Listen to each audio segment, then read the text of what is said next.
ఇప్పుడు no cost cough syrup తో 60 రూపాయల విలువ గల ఇన్హేలర్ పూర్తిగా ఉచితం. దెబ్బకి దగ్గు జలుబు మాయం. మాజీ ఎమ్మెల్యే నల్లపురెడ్డి ప్రసన్నకుమార్ రెడ్డి అవినీతిలో పీజీ చేశారని, తాను నీతి నిజాయితీలో పీజీ చేశారని ప్రశాంతిరెడ్డి విమర్శించారు. ఈ వ్యాఖ్యలకు ప్రసన్నకుమార్ రెడ్డి కౌంటర్ ఇచ్చారు.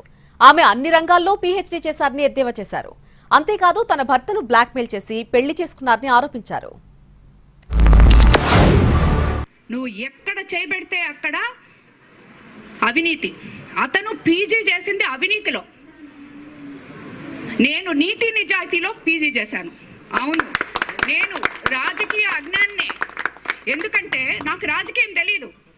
రాజకీయం అంటే 60 అడుగులు గుంతలు తవ్వి గ్రావెల్ ఎత్తేసి దాంట్లో 2 పిల్లలు పడి చనిపోయినా దానికి కారణమైన ఒక ఎమ్మెల్యే అంత జ్ఞానం నాకు లేదు.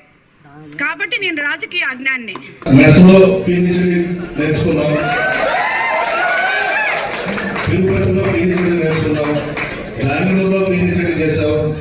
హైదరాబాద్ లో పీహెచ్డీ చేశావు, మెడ్రాస్ లో పీహెచ్డీ చేశావు, చివరకు మాగుంట లేఅవుట్లో కూడా పీహెచ్డీ చేస్తున్నావు. వేమిరెడ్డి ప్రభాకర్ రెడ్డి గారిని బ్లాక్మెయిల్ చేసి బెదిరించి పెళ్లి చేసుకునేది.